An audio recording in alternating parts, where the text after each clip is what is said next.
I shouldn't have boarded that train, but you know how it is, don't you? Curiosity pushes you, and you end up making stupid choices. That's how I ended up on the Night Express, a legend everyone in Scotland knows but no one believes. And I, like the fool I am, decided to see if the story was real. They say the train only appears on nights of thick fog when the hills seem to merge with the sky. It always departs from the same station, a forgotten stop in the middle of nowhere called Cull Isla, named after the whiskey the locals love so much. Around there, the howling wind of the Highlands seems to always try to whisper secrets to you. Cull Isla was just another faded point on the map, a station forgotten by time. But on those nights, it turned into a gateway to something different. I'd heard enough about the Night Express in taverns, while men filled their cups and laughed at tourists who asked questions about the legend. It's just a story, lad. They'd say their faces flushed from whiskey and cigarette smoke. But if you ever see it, don't board, no matter how much it calls to you. Of course I boarded, because when the fog began to rise that night and I saw the train appear, its silhouette of aged iron cutting through the air like a cold whisper, I couldn't resist. As soon as I stepped in, the air changed. It wasn't just the cold from the hills, it was something else, denser, like time itself was trapped in that carriage. The lights flickered occasionally, just enough for me to see the velvet-lined seats, faded red, the silk curtains worn and tattered, and the passengers strange. It wasn't that they were ugly or deformed. It was something subtle, almost imperceptible. The way some didn't blink, the way their bodies seemed strange, like they were slightly out of focus. You know when something's wrong, but you can't quite explain it. Yeah, that was the vibe. I sat next to an elderly lady wearing a fur coat that smelled like mildew. She didn't look at me, but her lips moved, murmuring something. A prayer? Maybe. Across the aisle, a man in a felt hat, holding a pocket watch. He opened and closed it rhythmically. Tick, tock, tick, tock. Always the same movement, like he was waiting for something. I started wondering what the hell I was doing there. Why I, of all fools, had decided to board that train. I should have gotten off at the first stop, but every time I thought of it, a strange sensation held me back, like the seats themselves were gripping me. The train gained speed, but the world outside didn't move, just endless fog. That's when the lights flickered again, and I saw something. A shadow, or rather, a blurry figure. In the window's reflection, I saw a tall, hooded man standing in the corridor between the carriages. I turned quickly, but no one. Just the old lady's endless mumbling and the tick-tock of the watch. What the hell was going on? I moved to the corridor. The air was heavier there. The walls seemed to breathe, swelling and contracting like the train had lungs. And with each breath, I felt something following me. A dense, metallic smell filled the air. Then I heard footsteps behind me, slow, heavy. Who's there? I shouted, more to myself than anyone. Silence. Only the distant sound of the wheels on the tracks, like a slow drumbeat.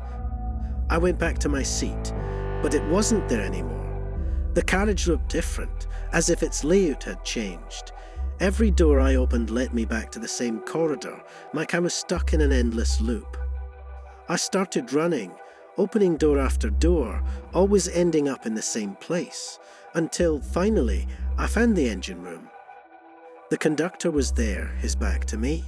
The room was covered in ancient instruments, gauges showing impossible pressures, clocks with broken hands spinning out of control. You know what's happening here. My voice was desperate but firm. He didn't answer. His hand gripped the controls tightly. So I touched his shoulder. Slowly he turned.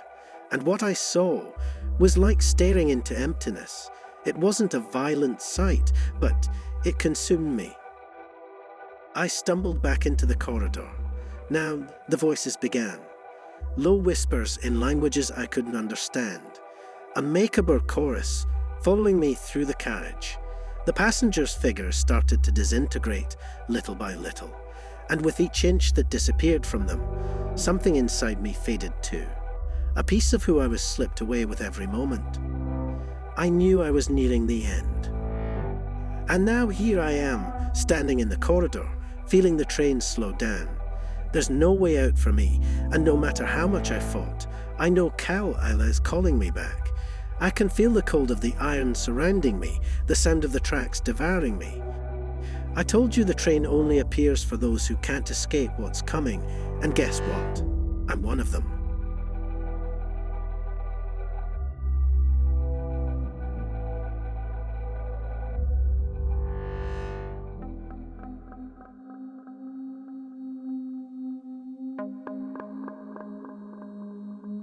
I've always lived in Baleta, Scotland, a quiet little town tucked away in the Highlands where everything feels frozen in time.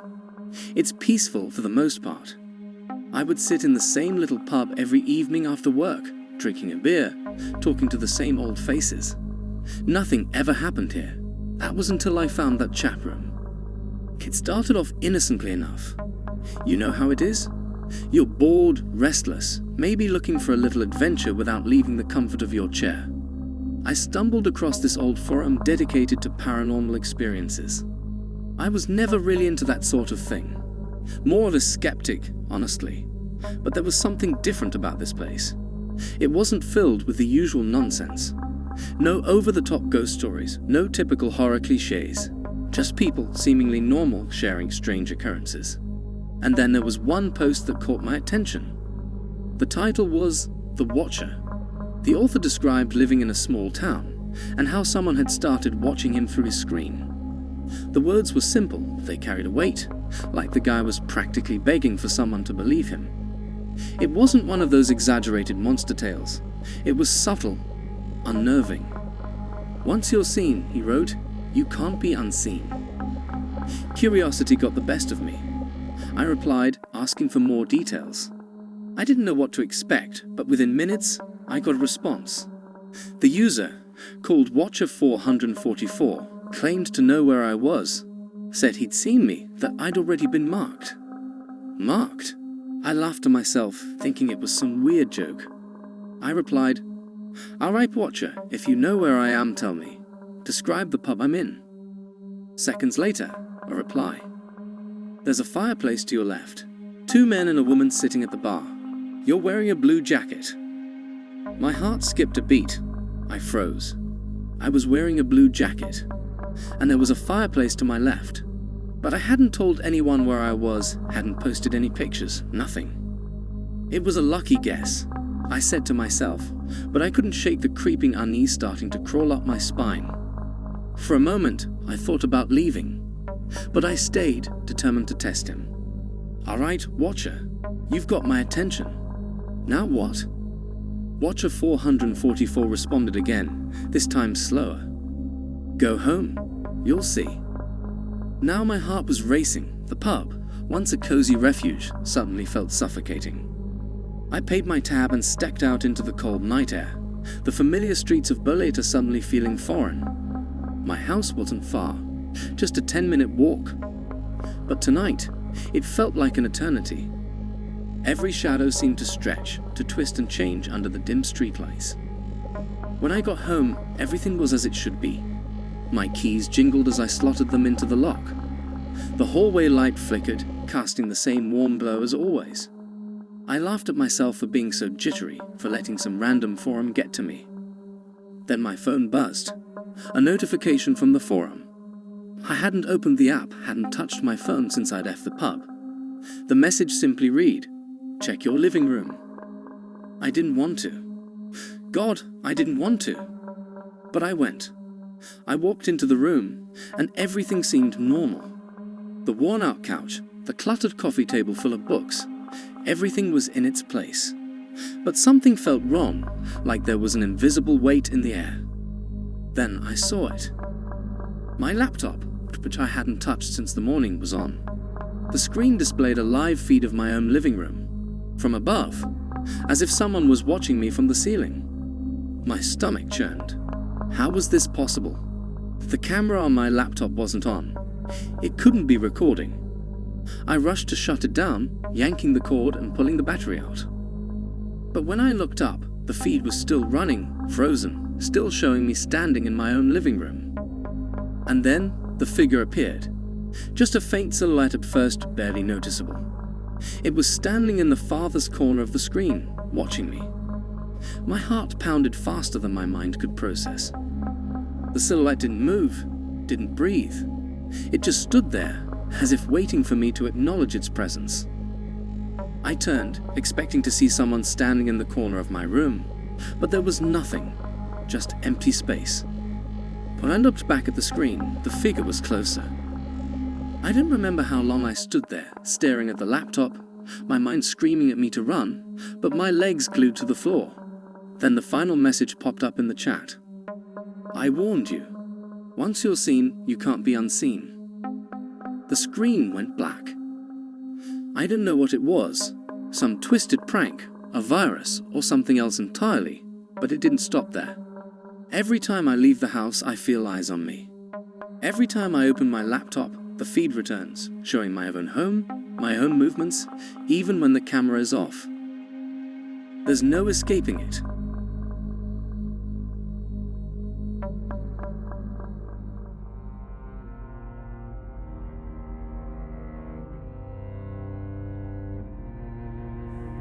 I never should have come to the Isle of Skye. I knew it the moment I stepped off the ferry. The sharp scent of the sea, the cold wind whispering in my direction as if trying to warn me. But it was too late. Now, trapped between fog-shrouded mountains and jagged cliffs that drop straight into the sea, I feel the weight of the island's history crushing me. I came here looking for peace, an escape from crowded cities, the constant pressure of work, the endless honking of cars and glaring city lights. I wanted solitude, silence, but all I found is an oppressive feeling of being watched. Not by the island's inhabitants. They're quiet, distant, maybe even suspicious of outsiders. But by something else, something I can't explain. The first few days were unsettling but manageable. I stayed in a cottage near the village of Portree, surrounded by mountains and lush fields. People say Portree is the heart of the Isle of Skye, with its colorful houses lining the bay, but I didn't feel life there. Something in the air was thick, almost tangible. The local markets, where fishermen brought in whatever the sea offered, were always filled with murmured conversations and furtive glances. All the while, I felt like an intruder, and perhaps, in some way, I was. Skye, nestled in the Highlands of Scotland, bears a heavy history. It's said that many lost souls still wander its misty fields and rocky hills. I heard stories of bloody battles, of ancient clans who waged endless wars, their souls never finding rest. But what truly captured my attention was the legend of Cailleach, the old goddess of winter, known to the islanders as a dark figure who haunts the hills, guiding the winds that carry death. It was foolish, I thought, just an old story, nothing more. But then, the nights began to stretch on. Round 2 in the morning, I would wake to the sound of the wind, howling fiercely through the cracks of the cottage. I knew storms were common here, but there was something different that night. The sound wasn't just the wind against the windows. It was as if someone was whispering outside. Headed to the kitchen, and that's when I saw it. In the distance, beyond the cottage, on the distant hills, a figure. Tall, hunched, it stood like a shadow against the night.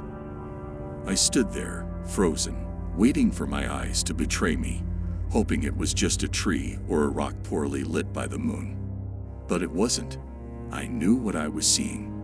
And then, in an instant, it vanished into the darkness. The next day, I went to the local shop to buy supplies. I remember the woman behind the counter giving me a look I couldn't quite understand at the time. She knew. Everyone on this island knew. I was the only fool who refused to believe the stories.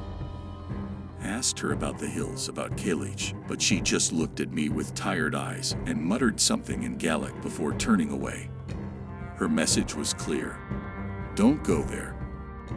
Ignoring the warning, I ventured to the Old Man of Storr, the most famous rock formation on the island, thinking that perhaps by exploring more, my mind would calm down. But when I got there, it felt like the stones were alive. No, not alive in the literal sense, but something in them pulsed. The clouds hung low, enveloping the mountain tops, and the wind seemed to carry whispers to my ears. I heard my name. I ran. I don't know what drove me to run so fast, but I didn't stop until I was back at the cottage. Sweat poured down my face, my heart pounded in my chest, and part of me thought maybe I was losing my mind. But deep down, I knew the truth. Something was following me, something I couldn't understand. That night, I woke again. The figure was closer this time, standing just beyond the field behind the cottage. The dark outline was more defined now, and I could see its arms stretched out, almost as if beckoning me. My body was rigid with terror. I closed all the curtains, curled up on the couch, and stayed there, waiting for daylight. I couldn't stay on the island any longer. I decided that the next morning, I would leave. But what I didn't know was that once you see Caelid, there's no escape. The curse is sealed. When I went to the port to catch the ferry, the fog was so thick I could barely see my own hands. The boat was there, but the sailor refused to take me. He just looked at me with an expression of pity and resignation. He knew. I pleaded, offered more money, but he shook his head, murmuring something about being marked. I returned to the cottage, hope draining from me. That night, for the last time, I looked out the window. She was there, now only a few feet from the door, her skeletal figure draped in tattered cloths, her head tilted as if patiently waiting. Darkness seemed to swallow the cottage whole. The last thing I remember was the sound of the wind and a whisper, my name. And now I'm here, trapped in the eternal mist of sky, between the hills and the icy sea. They don't speak of us, the ones who were marked. But we're here, wandering with the fog, lost between legend and reality. And one day, someone like you will come to the island, seeking peace or an escape from the mundane. But all you'll find is Caelid's call. And like me, you will never leave this island.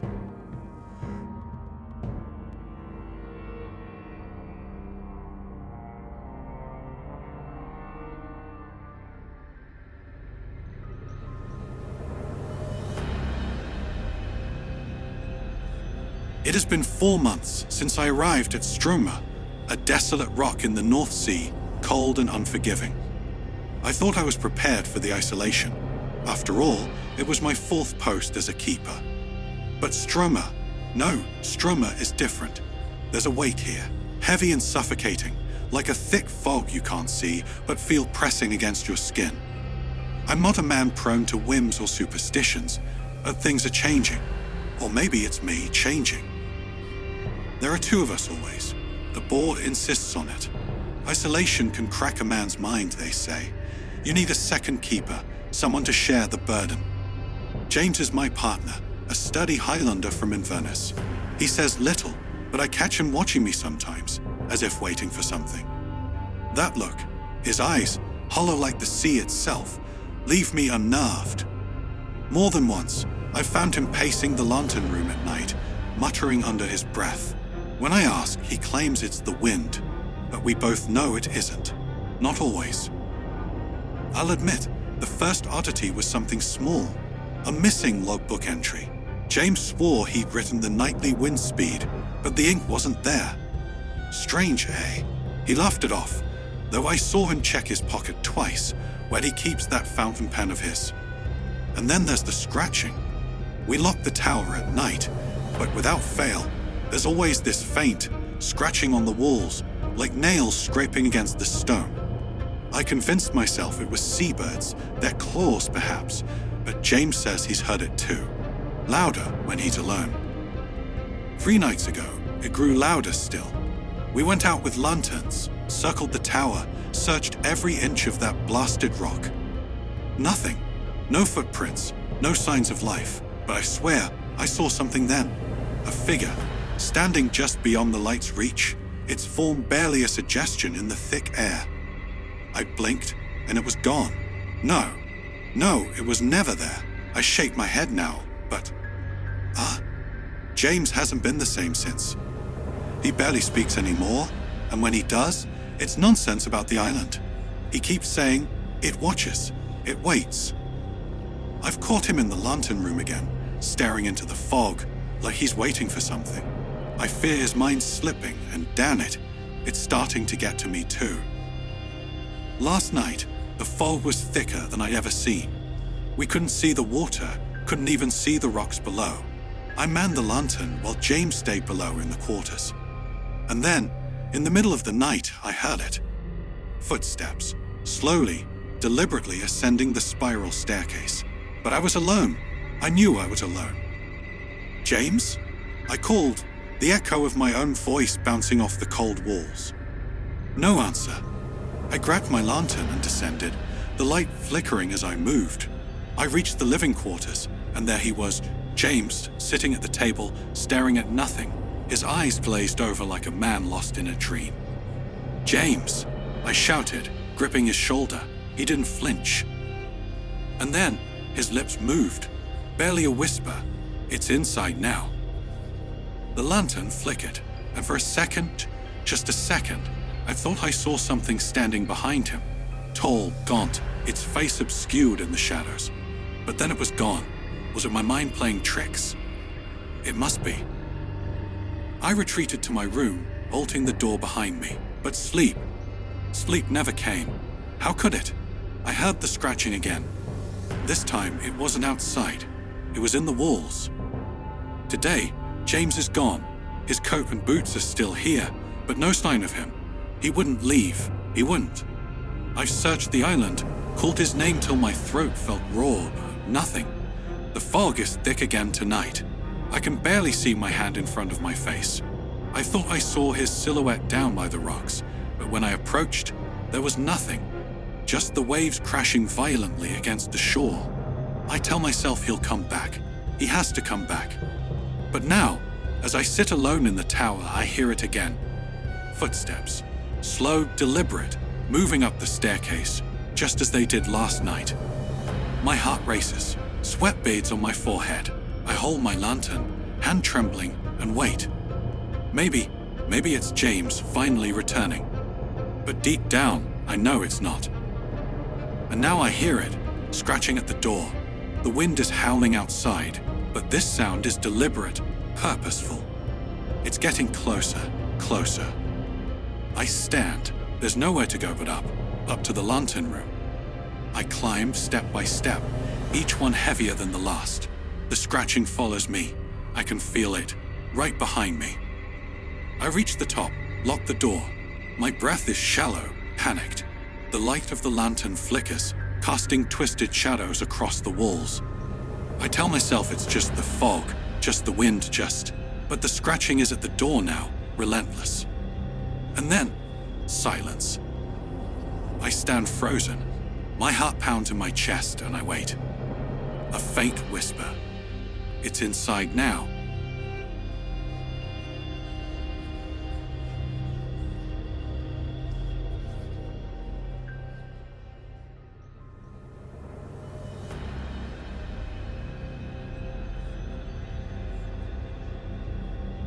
On a winter twilight in 1582, my name was Malcolm Murray, one of the closest advisors to James IV.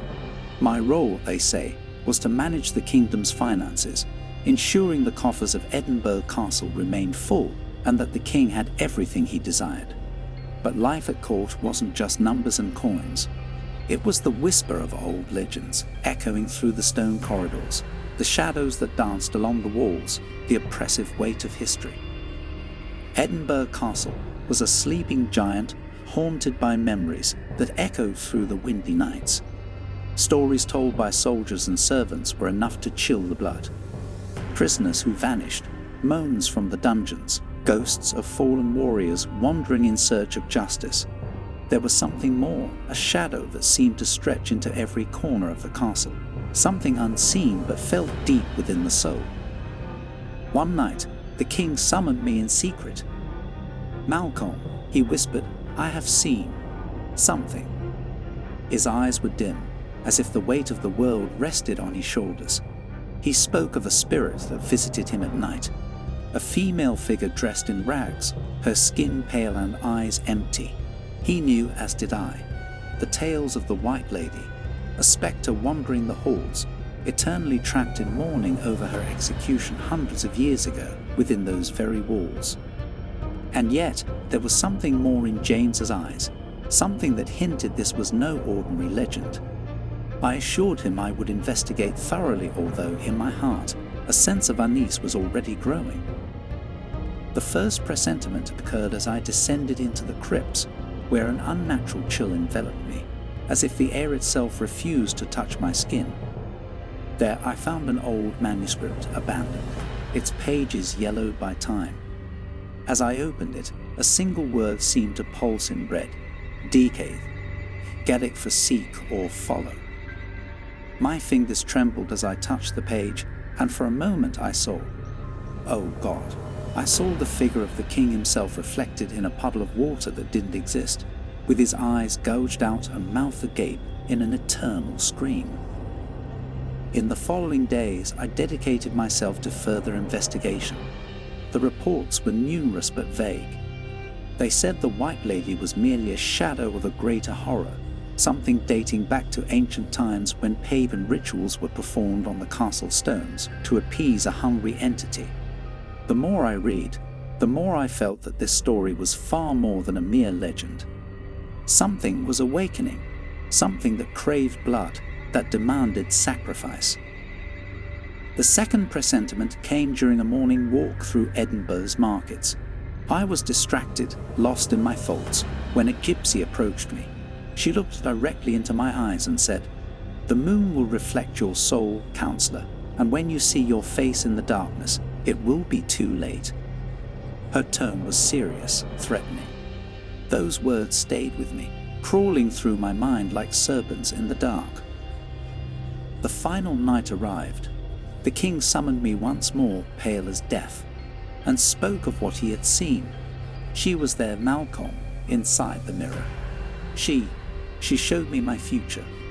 James was trembling, sweat dripping down his forehead. Cautiously, I asked him to take me to the mirror. It was an ancient artifact, kept in the deepest part of the castle, where the air seemed heavier. The moment I entered the room, a chill ran down my spine.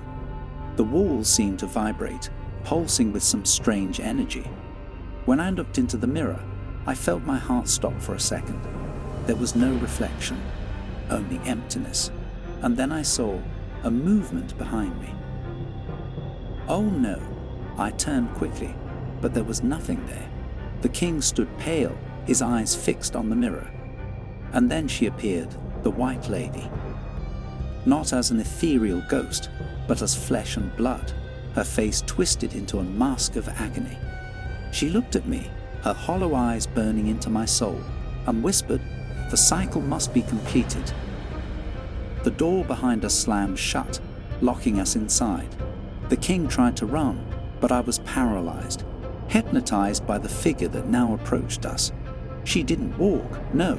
She floated, as if the ground was unworthy of her touch. When she reached out to the mirror, its liquid surface turned to blood, dripping down the walls. The truth then hit me like a cold blade. I was next. I was to be the sacrifice. The manuscript, the warnings, the gypsy's words, they all pointed to this moment. "No!" I screamed, trying to open the door, but it was useless. James began muttering prayers, but his words were incoherent, fragmented. Despair swallowed us whole. The lady approached and touched my forehead. All of a sudden, I felt the weight of the castle's entire history. every soul, every death, every drop of blood spilled. She didn't just want my body. She wanted my essence, my very existence, to feed her eternal torment. A voice whispered in my mind.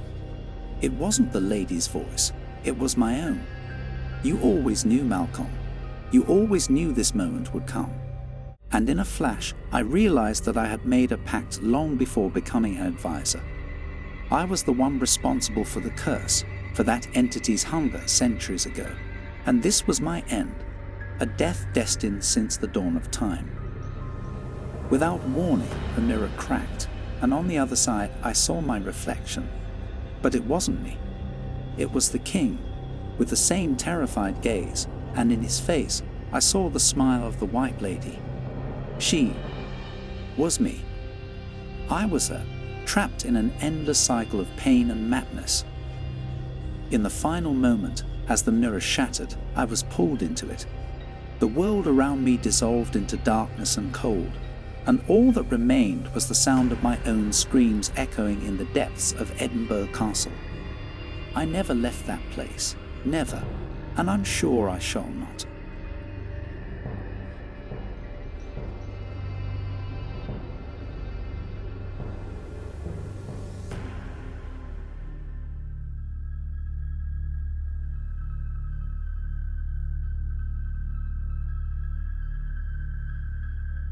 I've been a sleepwalker as long as I can remember. Ever since childhood, my mother would find me wandering the house, sometimes standing barefoot in the backyard, shivering as if I was searching for something. She'd say I seemed to hear voices, far off, voices that weren't there, but I never remembered any of it the next morning. As a teenager, the episodes became rare, and I thought they'd finally stopped. But after I moved to Edinburgh, they returned. Edinburgh, a city that breathes history, full of narrow alleys and ancient passageways, like it carries secrets within its stones. I came here for a fresh start, but I'm starting to feel like this city has its own heartbeat, like a dark pulse that calls to me. Nearly every night, I wake up at the same time, 3 in the morning. Always in the same spot, the kitchen, standing in front of the old clock on the wall, a clock I brought with me from my grandfather's house. I just stand there, staring at the hands, feeling something trickling between my fingers, though my hand is empty. The clock ticks, and for some reason, I feel a chill every time the second hand reaches 12. At first, I thought it was just the old sleepwalking, harmless, just a disorder. But then, one night, I started noticing signs. Muddy marks on the carpet, like I'd been walking outside. Wet boots by the door, even though I remember taking them off before going to bed. It was as if the city itself was leaving a mark on me, even while I was unconscious. It's just sleepwalking, I told myself. I tried to ignore it, but there was this feeling, like an invisible threat, something I was missing. So I decided to record myself, see what I did at night. The first recording shook me to my core. I was moving around the kitchen, talking to myself, but the words were incoherent, low murmurs, almost whispered. I seemed focused on the clock, as if it were telling me a secret. And then, suddenly, the camera fell to the ground with a muffled thud. I just stood there, unmoving. In the background, on the table, something faintly drawn in charcoal, a shape, a blurred shadow, almost human. After that night, things started to blur, and the dreams followed me into the daytime. I'd wake up with my throat dry, lungs aching, as if I'd been running for hours. Once, I felt like I was drowning, a cold pressure holding me down, as if I were trapped underwater. I woke up gasping, dragging myself to the kitchen. My clothes were damp, even though the house was dry. Then came the night I woke up outside. The street was deserted, Edinburgh's cold stones pulling at me, and thick fog rose like invisible fingers around me. A distant bell chimed, and everything around me felt twisted, as though the buildings were leaning toward me. I tried to run home, but my head spun. It was like I was still in a dream, with reality just a smear of shadows and shapes without form. The paranoia started to build. I set alarms, locked doors, even tied my wrists to the bed with strong rope, thinking it would be enough. But one night, I woke up with my wrists free, Once again standing in front of that clock in the kitchen, a strange smell lingered in the air, a stench that turned my stomach. I looked around and on the opposite wall saw words scorched into the surface, "You're not alone." After that, I started seeing shadows in the corner of my vision, shadows that slipped between rooms. I told myself it was paranoia, just my mind playing tricks, but those shadows had a presence, something almost alive, and they were always clearer in the reflection of the glass kitchen windows, as if they were watching me. One night, I decided to test it. I stood in front of the kitchen window, where I always ended up when I'd wake up. I stared at my reflection in the glass, watching the clock's second hand tick by. I noticed a dark figure standing behind me, sharp and motionless, as if it were waiting for something too. I froze. It wasn't just the shadow of a chair or a blurred reflection. It was a presence with a distinct form. I whipped around, but there was nothing there. Just the heavy, empty silence of the kitchen. A silence that almost smothered me. And then I started seeing that figure in the daytime. Walking around the city, I'd spot it at the end of alleys, lurking on every corner as though it were waiting for me to pass. The old stones of Edinburgh seemed to throb around me, and I could swear I felt that figure's gaze following my every step.